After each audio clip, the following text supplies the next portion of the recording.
सब प्रीति। जब तक अपना मतलब हल होता है तब तक प्राणी प्रेम करता है, और मतलब निकल गया फिर कोई मतलब नहीं। कहते हैं काम परे कछु और है, वो काम सरे कछु और रहे मन भामर के परे नदी सिरावत मोर। जब तक काम नहीं निकलता तब तक जी हजूरी खूब होती है, और काम निकल गया फिर तुम अपनी जगह हम अपनी जगह, हम तुम्हें क्या जाने। जैसे भामर से मोहर हो लगता है सिर पर तो भामरें पड़ती हैं, और जो ही भामरें पड़ गई तो फिर मोहर से कोई लेना देना नहीं, फेंक दिया जाता है। तो ये मतलब का संसार है। स्वार्थ लाग करें सब प्रीति, सुर नर मुनि सबकी यही रीति। ये तो हुआ करता है साईं या संसार में। मतलब का व्यवहार जब लगी पैसा गांठ में, तब लगी ताको यार, तब लगी ताको यार। यार संग ही संग डोले, और पैसा रहो न पास, यार मुंह से नहीं बोले। के गिरधर कविराय जगत ये लेखा भाई, और बेगर गरज के प्रीत करे कोई बिरला साई। बेगर मतलब के कोई जो भी प्यार करता है, संसार मतलब का है। खैर संसार में कभी किसी चीज की नहीं है, अच्छाइयां हैं तो बुराइयां भी हैं, और हर चीज का उदाहरण है, अच्छाइयां तो बुराइयां भी। ऐसा संतजन कहते हैं। जय हो भगवत। इस धरा पर आकर के ऋषि मुनि त्यागी तपस्वी देवता दैत्य मानव सभी भजन करते हैं, सभी इबादत करते हैं, सभी साधना करते हैं। जिस जिस तरीके से जिसे जो भाता है, जिसे जो उपलब्ध है तरीका, उस तरीके से वो ध्यानस्थ हुआ करता है, और अपने क्रियाकलाप के द्वारा भगवान से वरदान भी पाता है।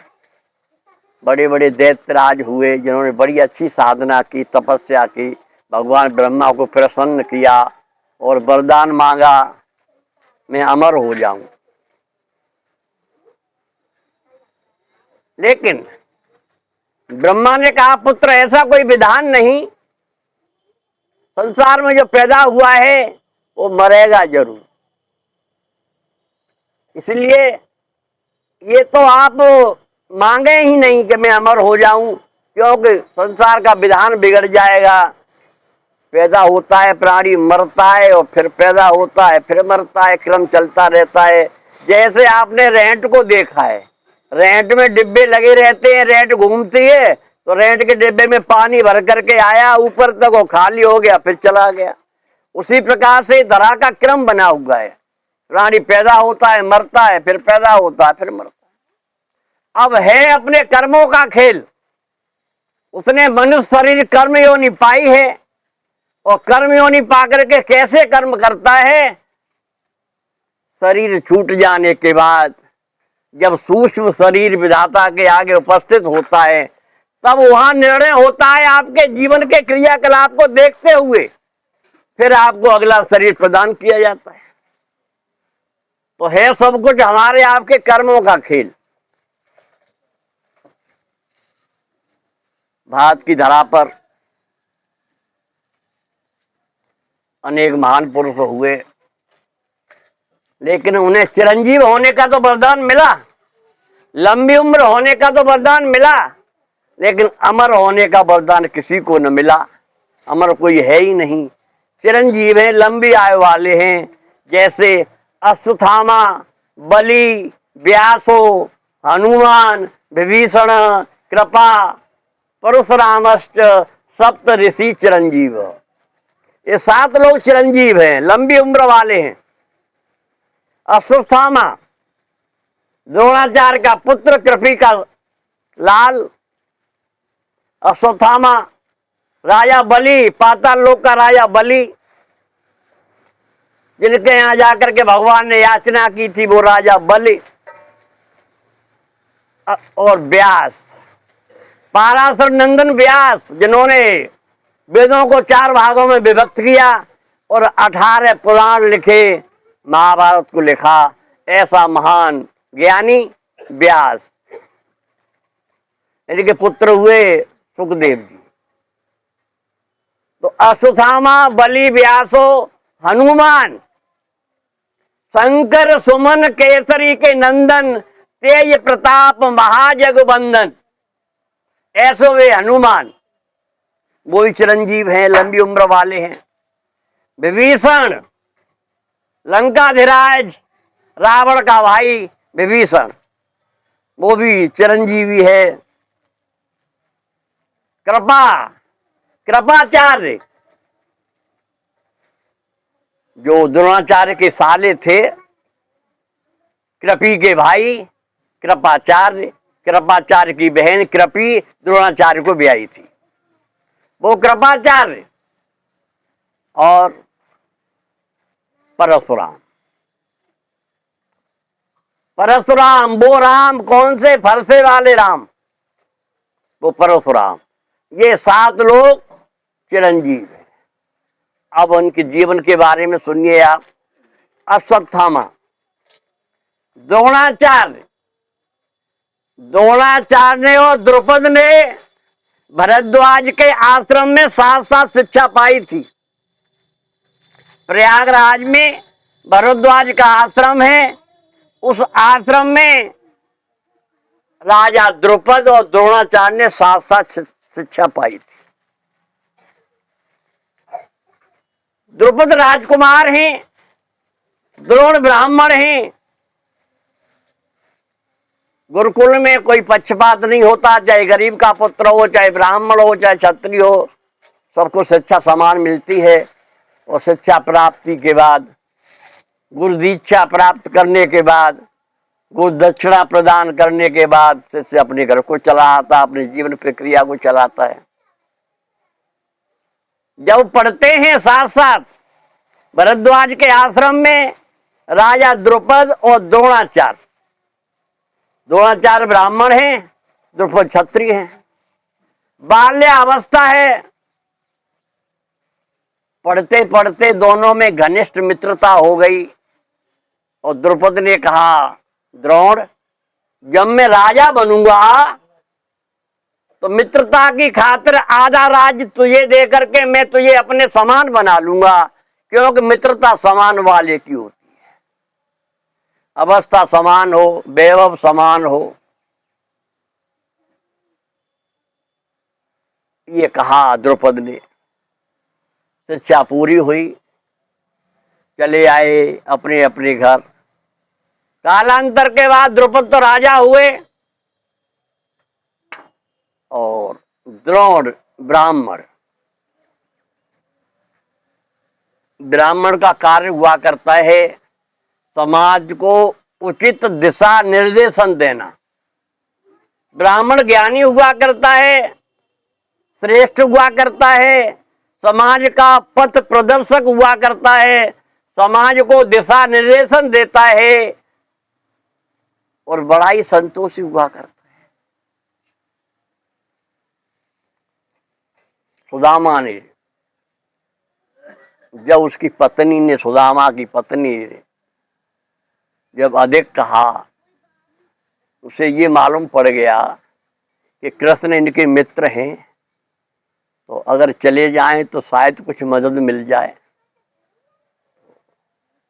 इस लिहाज से वो भामिनी सुदामा से कहती है, भगवान कन्हैया के पास चले जाओ। सुदामा ब्राह्मण है, बड़ा संतोषी है, बड़ी गरीब हालत में रहता है, भिक्षाटन करता है, जो मिल जाता है उसी से उधर पूर्ति हुआ करती है। कोई दिन ऐसा हुआ नहीं जिस दिन भरपेट भोजन मिल गया हो। पत्नी है, 3 बालक हैं, बड़ी व्यवस्था खराब है। सुदामा ने कभी भगवान से याचना नहीं की, भक्ति करता है लेकिन निष्काम भाव से भक्ति करता है, कोई कामना नहीं है उसकी।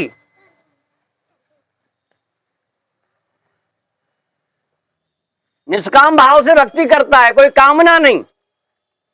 और कामना के साथ, चाहना के साथ भक्ति की जाती है, वो सकाम भक्ति हुआ करती है, वो सकाम भक्ति है। तो सुदामा करता है भगवान कृष्ण की भक्ति। और निष्काम भाव से कोई चाहना नहीं, कोई प्राप्ति की इच्छा नहीं, निष्काम भाव की भक्ति है। उनकी दशा को देख करके एक दिन रुक्मिणी कहती है भगवान से, प्रभु तुम्हारा ये मित्र है, आपको रहम नहीं आता, आपको दया नहीं आती, इसकी ऐसी दशा है। भगवान कहते हैं रुक्मिणी मैंने तो कई बार देने का प्रयास किया है, पर ये कहता है मित्र ये तो मेरे पूर्व जन्मों का क्रियाकलाप है, मेरा भोग है, अगर मैं न भोगूंगा तो मुझे फिर भोगना पड़ेगा, इसलिए अभी भोग लूं तो अच्छा रहेगा। देवी वो लेना नहीं चाहता, वो अपने भोगों को काटना चाहता है।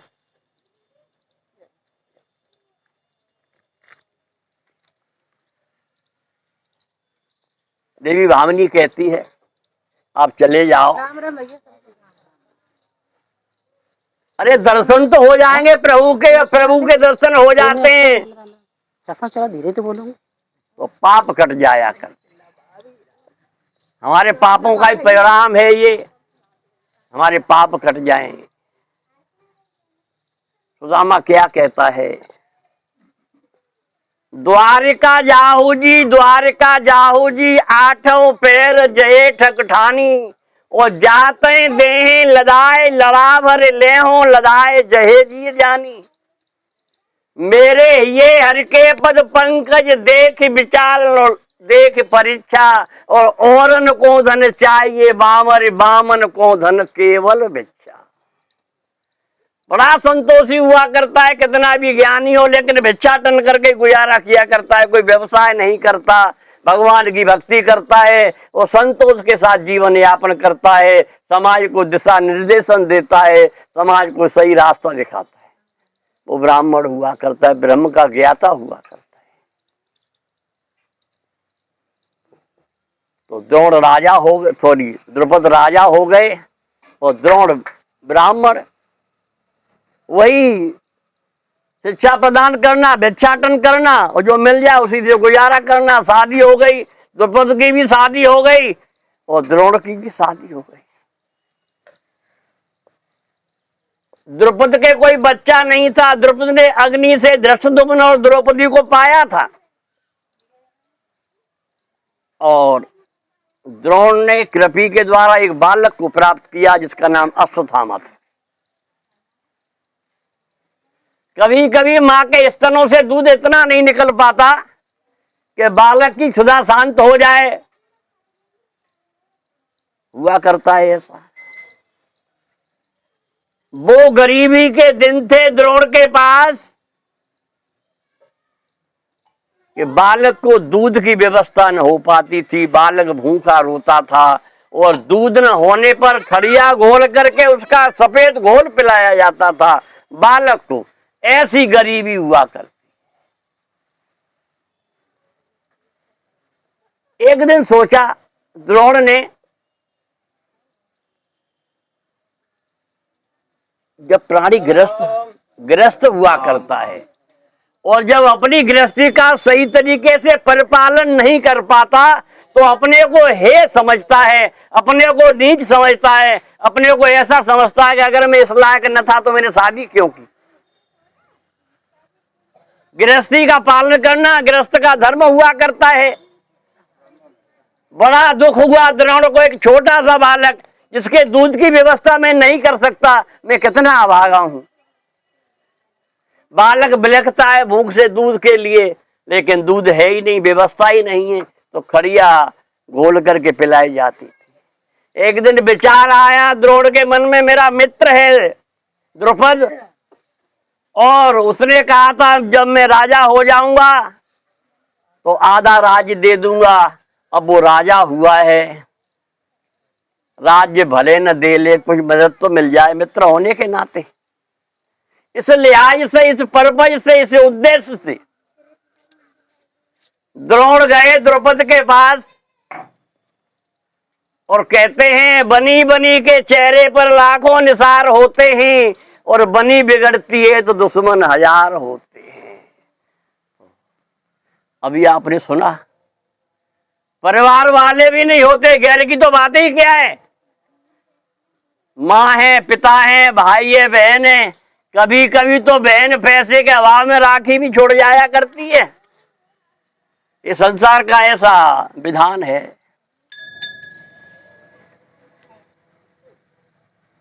द्रोण गए द्रौपद के पास, दरबार में गए। द्रौपद सिंहासन पर बैठे हैं और कोहुन अस जन्मा जग माही, प्रभुता पाए जाए मद नाही। संसार में ऐसा कोई पैदा हुआ नहीं जो प्रभुता पा करके, ऐश्वर्य पा करके, पद पा करके अहंकार न उसमें आए। अहंकार आ ही जाता है, अहंकार तो आ ही जाता है। द्रुपद राजा हो गए और राजमद था, अहंकार में थे, पहचाना नहीं द्रोण को। द्रोण ने कहा मैं वही तो हूं, हमने आपने भरद्वाज ऋषि के आश्रम में शिक्षा पाई थी, हम दोनों मित्र ही तो हैं। द्रुपद हंसा और बोला, कहा मैं और कहा तुम, एक राजा और एक भिखारी, कैसी मित्रता हो सकती है। बात साल गई द्रोण को। कभी कभी आप विचार करिएगा, लाठी का घाव भर जाया करता है, लेकिन बात का घाव आजीवन नहीं भरता। बात खटकती रहती है मानव के दिल में। खटक गई द्रोण के बाद। द्रोण ने कहा, जब तुम भूल गए राजा होने के बाद, जब हम तुम पढ़ते थे तो तुमने क्या कहा था कि जब मित्र में राजा हो जाऊंगा तो आधा राज्य तुम्हें दे दूंगा, बराबर के हो जाएंगे, मित्र रहेंगे। अब तुम क्या कहते हो? मैं राज्य की लालसा से नहीं आया, मैं मित्र से मिलने आया हूं। द्रुपद कहते हैं, वो तो उस समय की बात हुआ करती है, बाल्य अवस्था हुआ करती है, कहाँ इतना समझ रहती है। वो कह दिया होगा मैंने, पर विचार करो, अब मैं एक राजा हूं, तुम एक भिखारी ब्राह्मण हो, मेरी तुम्हारी मित्रता हो नहीं सकती। अगर तुम्हें याचना करनी हो, कुछ लेना हो, कुछ पाना हो, तो तुम कहो, मैं राजा होने के नाते तुम्हारी मदद कर सकता हूं। लौट आए, कुछ न कहा,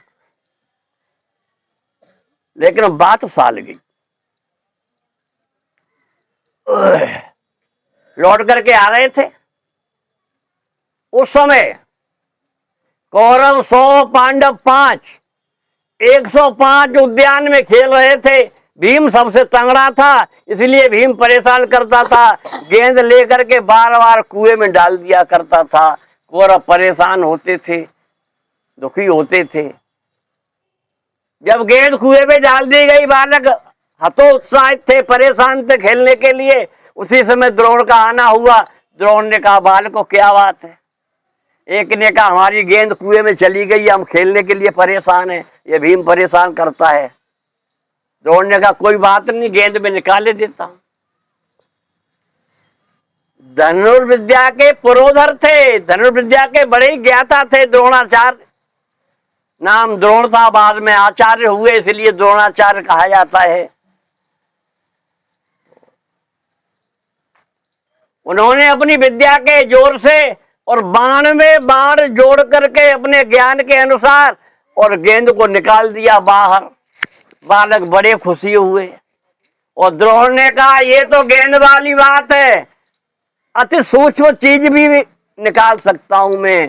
द्रोण ने हाथ में अंगूठी पहने हुए थे, डाल दी कुएं में। गेंद तो उतराती रहती है, पानी में दिखाई भी देती है, और अंगूठी तो दिखाई देगी नहीं। धातु है, चाहे पीतल की हो, चाहे कांसे की हो, चाहे तावे की हो, चाहे सोने की हो, वो तो डूब ही जाएगी। डूब गई। उन्होंने उसी प्रक्रिया के साथ बाण में बाण जोड़ा और अंगूठी को निकाल लिया। 105 देख रहे थे, पांडव और कौरव। उन्होंने कहा, आप हमारे बाबा के पास चलो। भीष्म पितामह शिक्षा का भार लिए हुए थे, उन्हीं पर 1 से 5 की शिक्षा का भार था। बालकों ने कहा, तो हमारे दादा के पास चलो। ले गए, वहां परिचय हुआ, और परिचय होने के बाद द्रोण को शिक्षा का भार सौंप दिया गया। 1 से 5 को द्रोण आचार्य हो गए। राज्य की तरफ से पूरा गृहस्थी का खर्च द्रोण का चालू हुआ। अब द्रोण को चिंता न रही खाने पीने की। आश्रम बनवा दिया गया, आराम से रहते और छात्रों को शिक्षा प्रदान करते। कालांतर के बाद शिक्षा पूरी हुई और जब कौरवों ने और पांडवों ने कहा गुरुदेव हमने आपसे दीक्षा ली है, और दीक्षा तभी संपन्न होती है जब दक्षिणा दे दी जाए,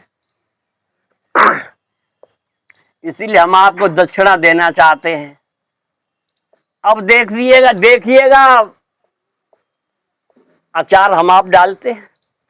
कच्चे आम को काट करके मसाला लगा करके नमक में लगा करके, बहनें जानती है कैसे अचार डाला जाता है। तेल भर दिया जाता है, महीनों महीनों सड़ करके वो अचार बन जाया करता है। ऐसे ही क्रोध हमारे दिल में भरा रहे तो क्रोध बैर का रूप धारण कर लिया करता है। वो द्रोण के मन में वो बात थी। कहा शिष्यों अगर तुम गुरु दक्षिणा देना चाहते हो तो एक काम करो, तुम ज्ञान में प्रवीण हो, 1 से 5 हो, तुम द्रुपद को बंदी बना के मेरे सामने हाजिर कर दो। बस मैं यही चाहता हूं, यही गुरु दक्षिणा होगी,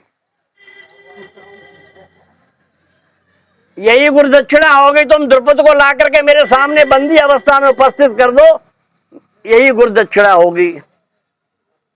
अर्जुन बड़ा प्रवीण था, गांडीवधारी था। द्रुपद का युद्ध हुआ और अंततोगत्वा द्रुपद को बंदी बना करके खड़ा कर दिया द्रोण के सामने। अब द्रोण कहते कहो मित्र, अब मित्रता कैसी रही।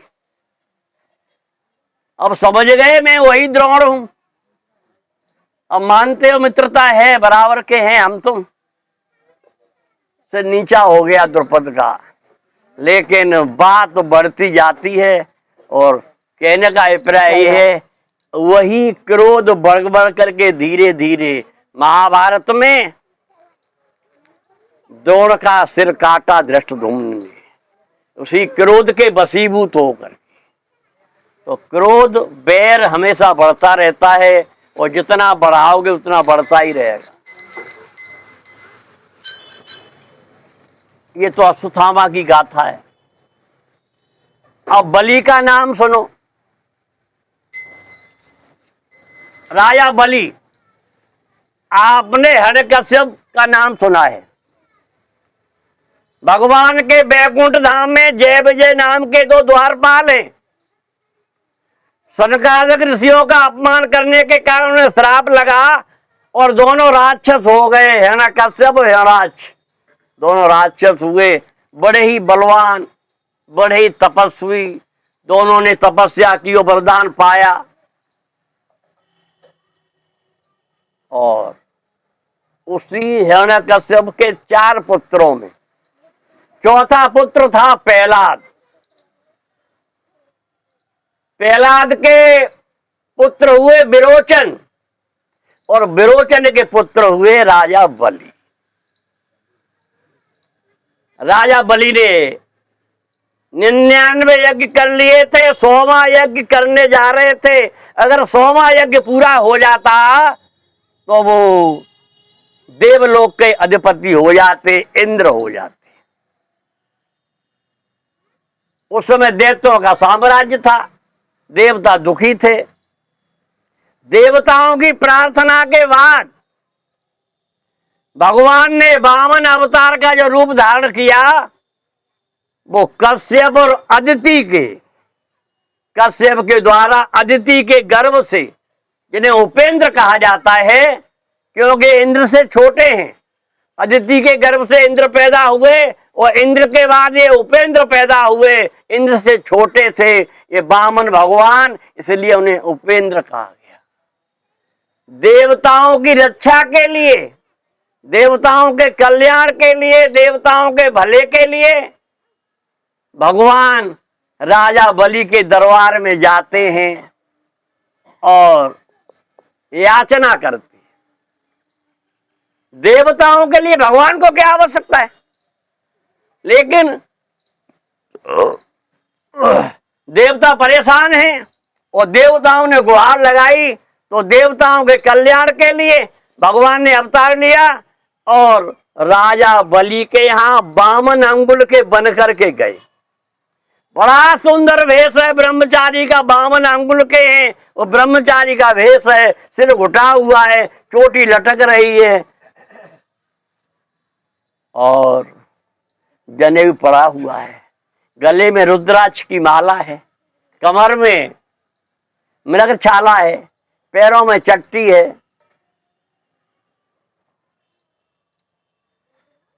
आपने विचार किया होगा जितने ब्रह्मचारी हुआ करते हैं लकड़ी की चप्पल पहनते हैं जो अंगूठेदार हुआ करती है, उसके पहनने का कारण हुआ करता है कि जो ब्रह्मचर्य में रहते हैं उस लकड़ी की चट्टी का परिपालन करते हैं। वो लकड़ी की चट्टी अंगूठा और उंगली के बीच में रहती है, वो लकड़ी जो टेक हुआ करती है वो ब्रह्मचर्य को साधने में सहायक हुआ करती है। इसीलिए ब्रह्मचारी लोग उस चट्टी को पहनते हैं, चट्टी कहते हैं, वो लकड़ी की खड़ाऊ हुआ करती है।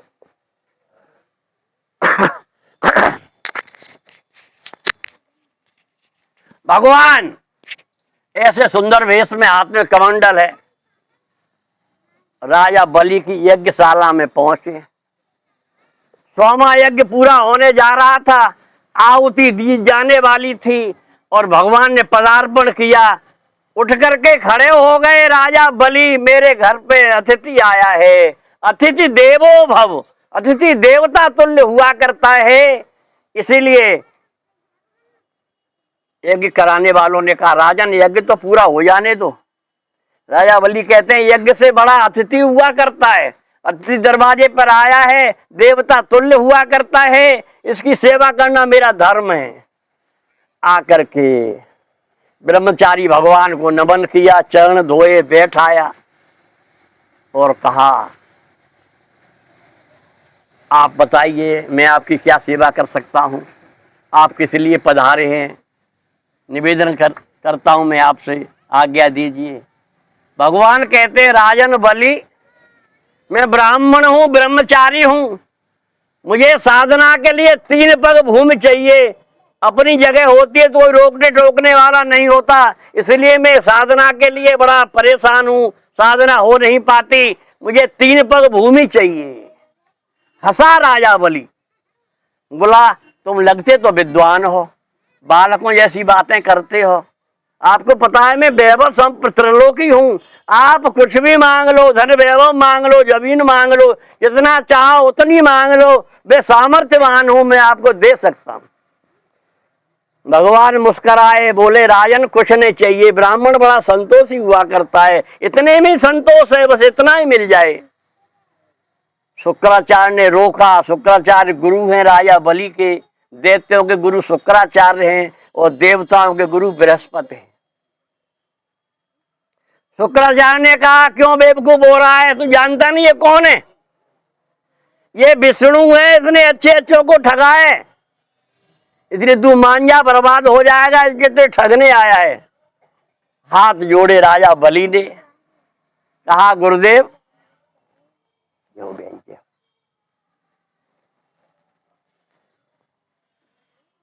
पूरा संसार वो विधाता से मांगता है, याचना करता है, सभी मांगते हैं, आज वो विधाता मेरे दरवाजे पर याचक बन करके आया है, मुझसे मांग रहा है, कुछ भी हो जाए मैं मना न करूंगा। ऐसा सौभाग्य मुझे मिला है कि आज विधाता मुझसे मांग रहा है, मैं मना न करूंगा।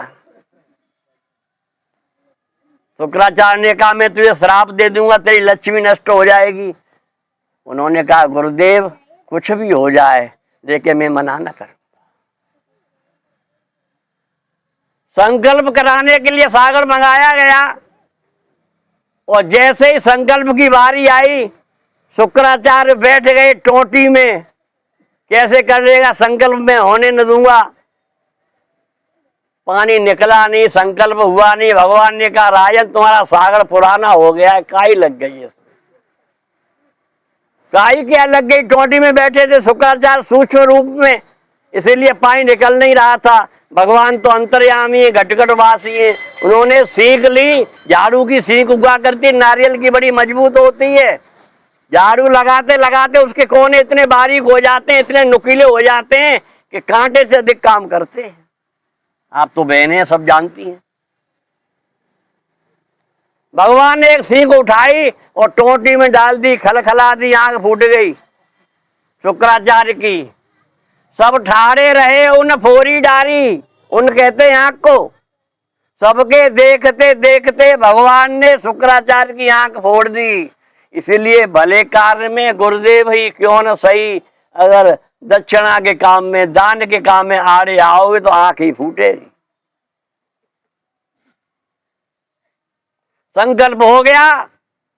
भगवान ने संकल्प के बाद अपना आकार बढ़ाया, भूधराकार पहाड़। भगवान ने इतना आकार बढ़ाया, इतना आकार बढ़ाया कि एक पैर में उन्होंने आकाश को नाप लिया और दूसरे पैर में धरती को नाप लिया। भगवान कहते हैं, बलि तुमने 3 पग भूमि देने का संकल्प किया है, अब बताओ मैं तीसरा पैर कहां धरूं, तीसरा पग कहां धरूं, तीसरा चरण कहां रखूं। धन्य है वो भक्त राजा बलि, लेट गया धरती पर, कहता है भगवान मेरी पीठ ना पड़े, मैं समर्पित हूं, मैं शरणापन्न हूं आपके। ऐसा वो राजा बलि। जननी जने तो भक्त जन के दाता के सूर, और नहीं तो जननी बांझ रहे काए गमावे नूर। मां संतान को जन्म देती है और माँ जैसे संस्कार देती है, बालक वैसा ही बन जाया करता है। इसलिए कहते हैं माँ घर की प्रथम पाठशाला हुआ करती है। तो जननी जने तो भक्त जन के दाता के। हे माँ, अगर तू संतान पैदा करना चाहती है तो ऐसे संतान में संस्कार दे कि चाहे वो भक्त बने, दाता बने या सूरवीर बने। तीनों का जीवन श्रेष्ठ है, दाता का भी, सूरवीर का भी और दानी का भी। जननी जने तो भक्त जन के दाता के सूर, और नहीं तो जननी बांझ रहे काए गंवावे नूर। इससे तो बांझ रहना अच्छा है। माँ जब गर्भवती होती है तो उसका जो खाद्य पदार्थ होता है, उसका जो पोषण होता है, उससे बालक का, संतान का जीवन चलता है। उसी से रस बनता है, उसी से रस के द्वारा बालक की वृद्धि होती है, बालक का जीवन यापन होता है। तो जैसा माँ खाएगी, जैसा माँ सोचेगी, जैसे माँ का क्रियाकलाप होगा, वो सब बालक पर पड़ता है। ऐसा संतजन कहते हैं। आगे कल बताऊंगा। इन्हीं शब्दों के साथ वाणी को विराम देता हूँ। बोलिएगा सद्गुरुदेव भगवान की, आनंद कंद भगवान की।